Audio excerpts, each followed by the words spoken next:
Hi guys, Mitch here from MJB Seminars, where you liberate, empower and inspire yourself to be the greatest example of your creation. In this week, I want to talk to you about not taking things on face value. And I think it's important to understand this particular concept like this. I had a great example put to me a couple of months ago, and I wanted to share that with you.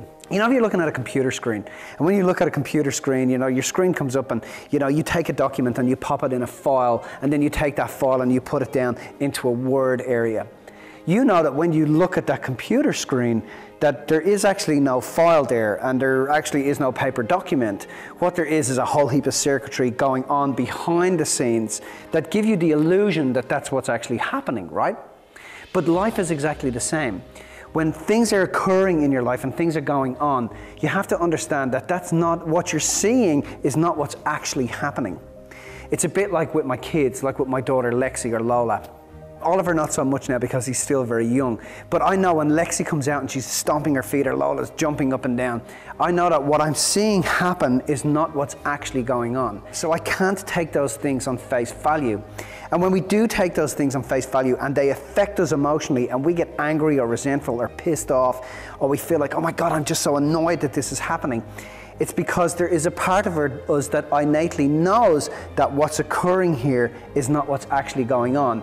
And the reason we're emotional is because there's another part of us that wants to know what's going on.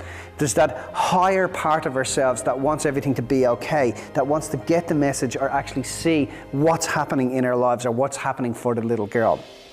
So I actually learned this one from my wife, Angela. In order for me to fully get what's happening for this kid, I have to stop and disengage. I have to stop and think about, okay, I get that you're jumping up and down. So there's obviously something going on behind the scenes that I haven't seen yet. There's obviously something happening for her. There's obviously some words she's not able to articulate. There's obviously some emotion that she's not able to express. And if that's the case, that's the only reason that she's getting emotional or I'm getting reactive. What I do is that I make sure that I take myself out of the picture.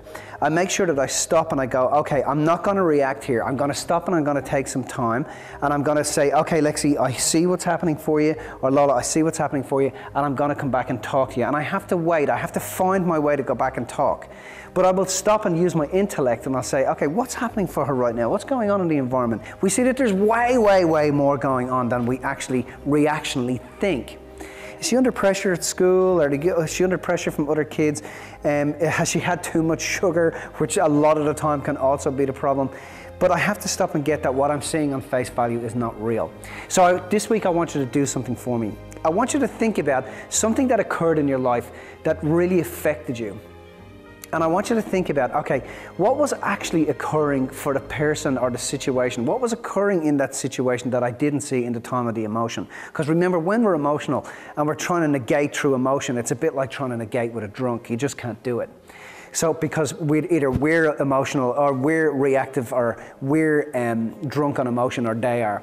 So stop and think about some of the things that have occurred, or some of, you know, a specific moment or a specific point, a specific argument that really, you know, really irked you or really pissed you off. And ask yourself, okay, what was going on in the background? What was happening for that person? What was occurring for that person? What was it you couldn't see or they didn't see? You know, and really stop and then say, okay, how did this serve me? What did it teach me? Who did I have to become? Who did I have to step up into? How did this enable me and empower me?